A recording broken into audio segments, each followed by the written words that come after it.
Greetings, my magnificent friends. Well, I feel like a pirate today because I have a patch over my eye. I don't have to wear the patch after eye surgery, but my eye is pretty blurry and it's weeping a little bit because I'm sure it's feeling a little traumatized from everything that it's gone through. So, but I wanted to do tea with Sue today anyway, if I possibly could, because it's important to me and I love coming every week.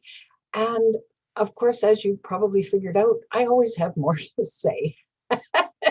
So, and rather than just talk to myself, then it's so much more fun to talk to you. So this week, if you tuned in last week, I talked about this cool book I've been reading called Letting Go, The Pathway of Surrender.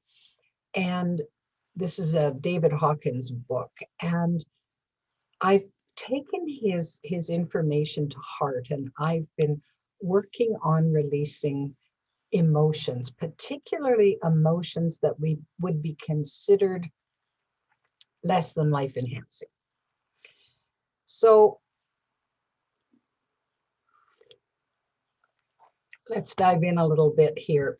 I have my tea. I think I have enough depth perception that I can sip at it without actually dumping it all over the keyboard here. We'll give it a shot. And of course, you're joining Tea with Sue, and I'm Sue Paulson, your magnificence mentor.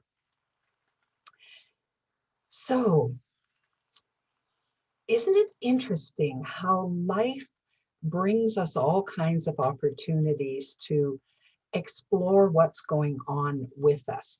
Now, I think lots of times because we're starting out perceiving the world around us, then we tend to come to believe that lots of things that go on, or the way we feel about lots of what goes on, comes from outside of us, when actually it doesn't. It comes from inside.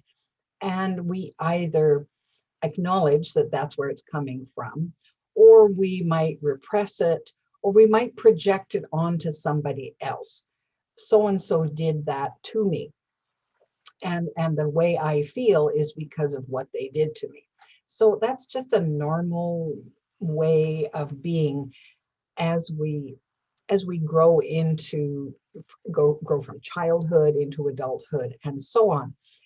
The challenge is that it's less than life enhancing when we don't begin to understand that the way we're feeling is because of us and what's going on inside of us. So let me give you a little example here. So last week, when I was first starting this book and looking at the idea of just sitting with my emotions and then releasing them, kind of like, I guess I envisioned these emotions that just fill the hot air balloon, and then the balloon floated up, and all that negative energy was just transformed. So what was in the basket last week? So a lot of what was in the basket last week was the I had a lot of sadness and grief in that basket. And when I sat with it and allowed myself to feel it, I realized that it kind of shifted, because I was wondering at the same time. It's pretty hard to not have a thought about where is all that sadness and grief coming from, and is there something more? So I dove in a little deeper and discovered that underneath of that was fear. And I'm going, well, what am I afraid of? And the realization hit that I was afraid of being abandoned. I was afraid of being alone. So if you come from a big family, which I do, I have lots of relatives. And because we tend to be quite a long-lived bunch, then I have lots of them still around. And I'm very blessed that I have several elderly relatives that are past 80 years old, and most of them still in pretty decent health and so on. But of course, the idea of losing them, of them not being in my life anymore and being alone, was scary for me. So fear was right next to that sense of abandonment and aloneness and so on. And so I sat with that and then did my best to allow it to go. So it's interesting that then this week I found myself being, of course, I was scared about this upcoming surgery. I I don't know anybody else that would be all that thrilled with having, sharp objects coming at your eye. And so I didn't know what to expect. I mean, how do you prepare for eye surgery or for any surgery for that matter when you don't really know what's going to happen and how it's going to feel and all of those kinds of things? It was so interesting when I arrived in the little ward where we were waiting for our turn to discover that there were a couple of people in, it was a 4-bed room, and two of the beds were also two of the other beds were occupied, and these people were as frightened, if not more frightened than I was. And they confessed it out loud. Wow, I'm really apprehensive about this. I don't know what's going to happen. And so I'm going, oh, well, I guess I'm not alone in this boat. So I took some comfort from that and said, actually, okay, we're doing this and we're doing it together. So then as I got, everything went successfully, and I got home, and of course I'm wandering around with this eye just not feeling like itself, and weeping, and I'm not able to read really, and I wasn't interested in watching TV, and so I was sort of out of sorts. So I thought, well, let's just sit with some of these feelings, and I found myself being very irritated. And and as I looked at the people in my life, I found that there was quite a few people that I was quite irritated with. And I'm going, well, that's interesting because I don't usually experience that level of irritation. So what's that all about? Does it really have anything to do with them? And I realized that no, it didn't have anything to do with them. It was what was coming from inside me. Doggone it. You know, I don't like admitting that, but there it is. So what was the irritation all about?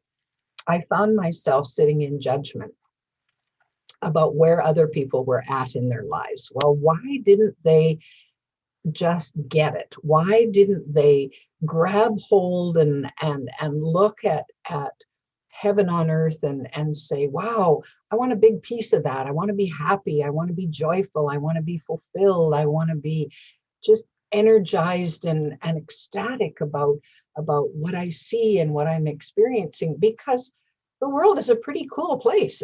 All you have to do is watch some of these film, the documentaries on Netflix that show our world in living color through the photography that these so talented people do.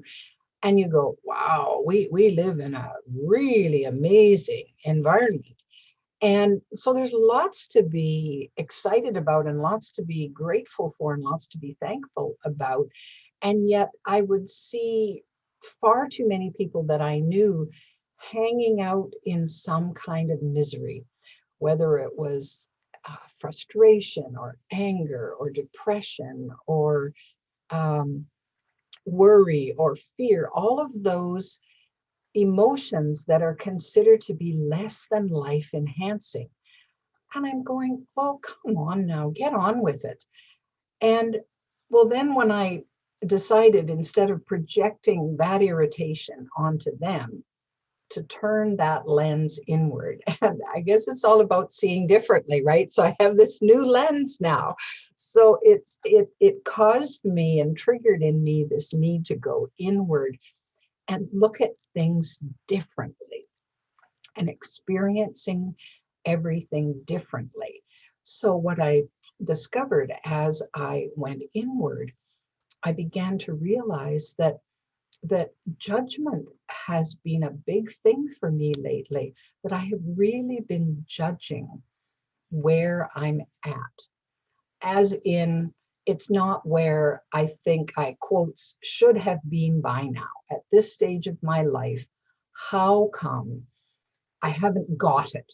How come I'm not as, I don't have as abundant a life as I thought I would have? How come I'm not experiencing certain things in my life that I thought I would have? How come I'm not as peaceful, as loving, as calm, as gracious, as grateful, etc., etc., etc., with all the years that I've been on planet Earth? How come?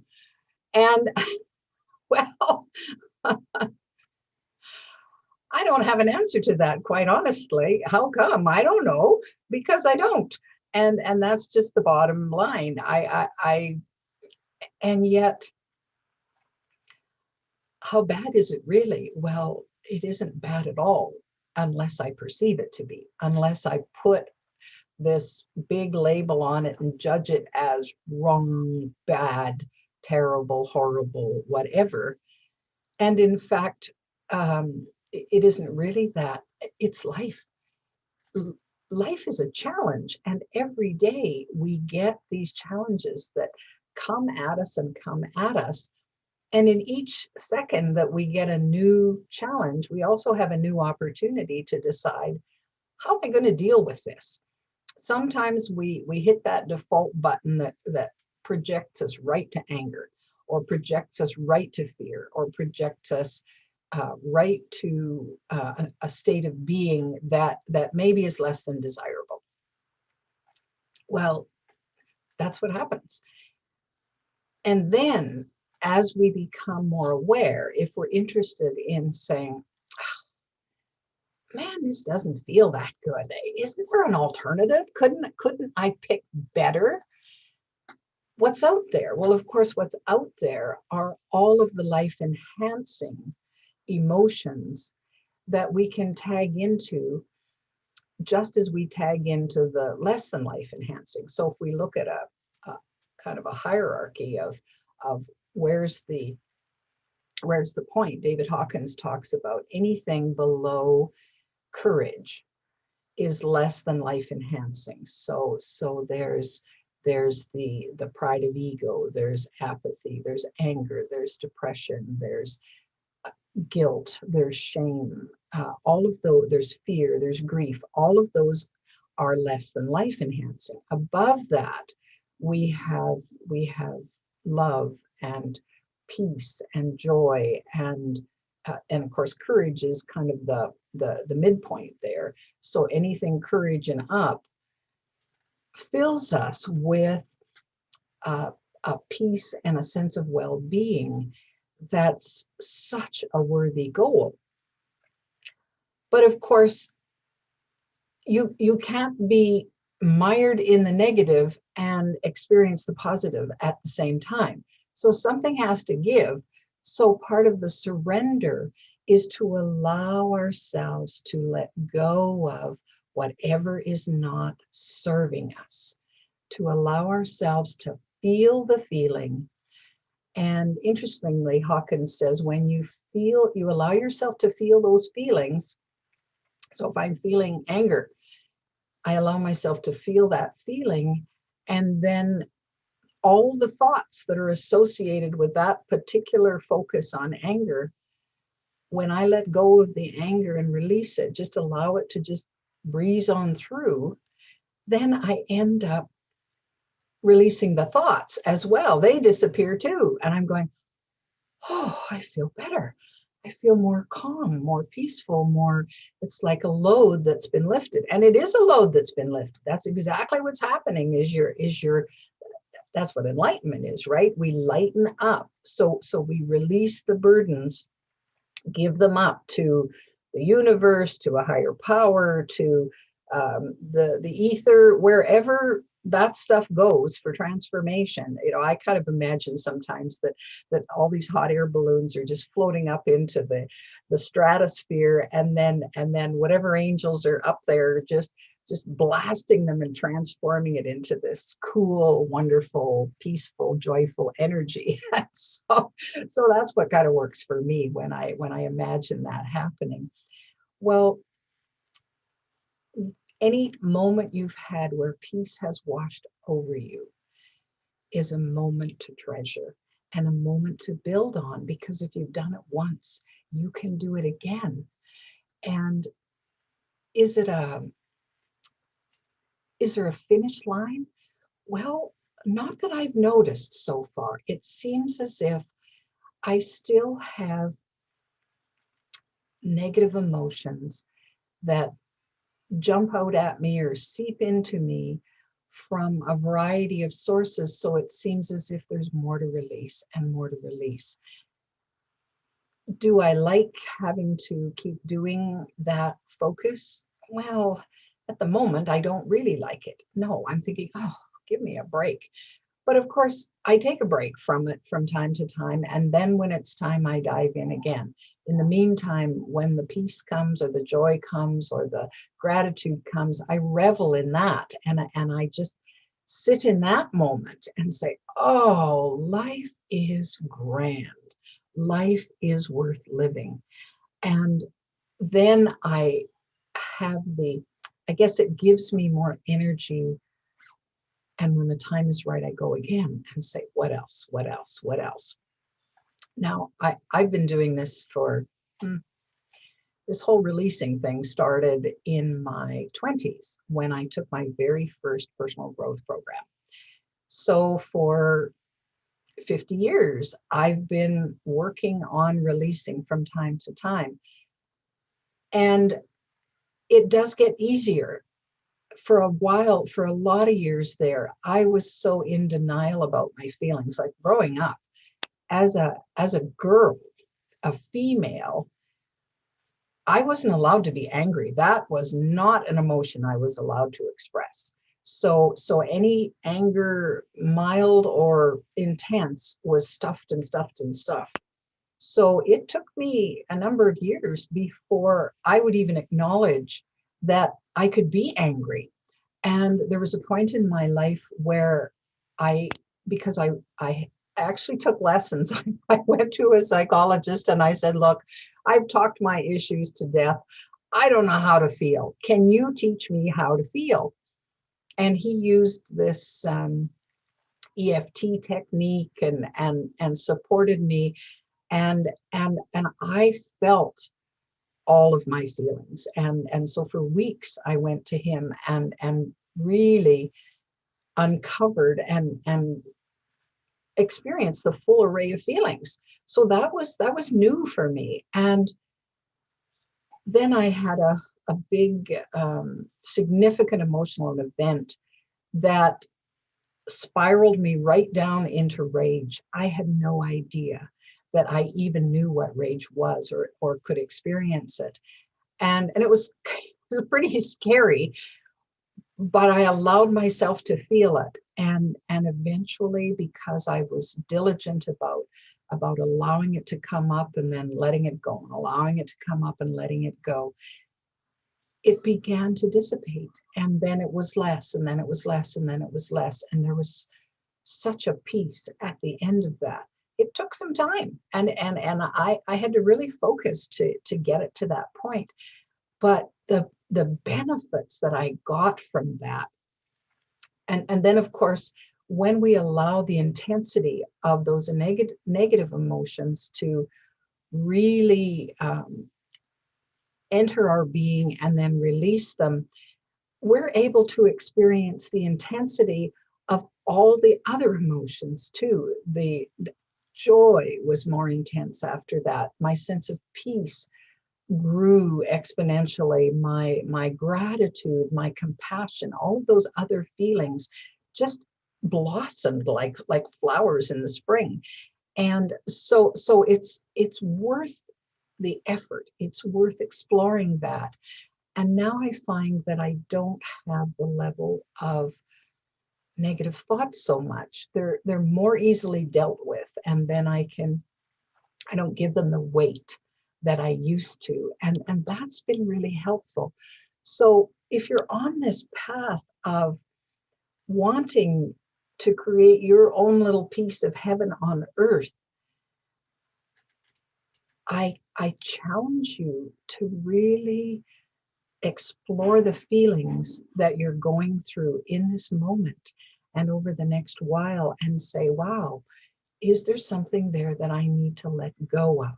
I mean, we can escape from them. There's lots of devices out there that we can use to escape. We have our computers, we have our tablets, we have games, we have, all manner of distractions and things that we get addicted to that take us away from the most important work, which is the inner work.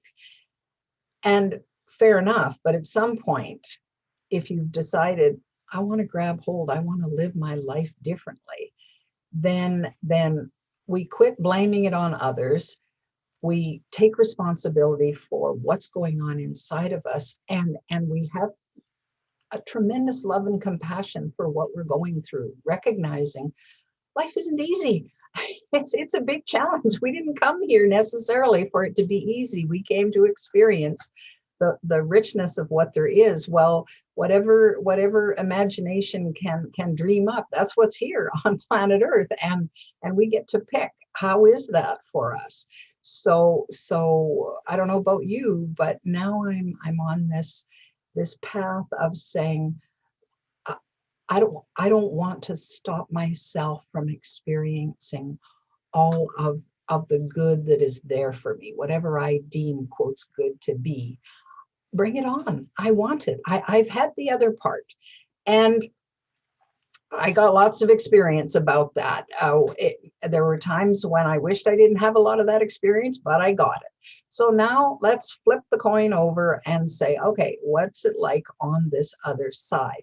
So can I see my life differently than I've seen it up to this point? How can I view what's going on differently so that it serves me, not detracts from the magnificence that is me, and of course, the magnificence that is you. So this week, I really want to encourage you to just even a little bit explore some of those feelings that rise up. And sometimes your thoughts will lead you there. Well, then move as quickly as you can from the thoughts into the feelings, and allow yourself to feel those feelings in your body. Where is it sitting? Is it sitting in a migraine? Is it sitting in your gut? Is it sitting in your shoulders? Our bodies communicate to us when all is not well. So where is some of that tension and pressure sitting? And what can you do to experience it, embrace it actually, and accept that it's there, accept that it's real for you, and then do what you can to just let it go, and then let it go. And I think you'll find that you'll get this little reward of a wave of peace, or a little sense of happiness, or some gratitude will come to fill up that space.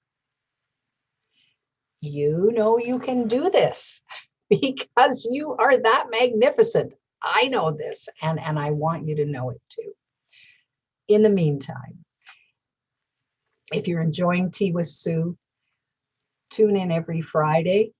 You can see more Tea with Sue on my YouTube channel or through Global Strong's YouTube channel. And of course, I have my app, The Magnificence Mentor, that can give you even more stuff to listen to or watch. Enjoy your weekend. We're in the midst of May, and it's a growth time. So I want all the best for you. We'll look forward to chatting next week.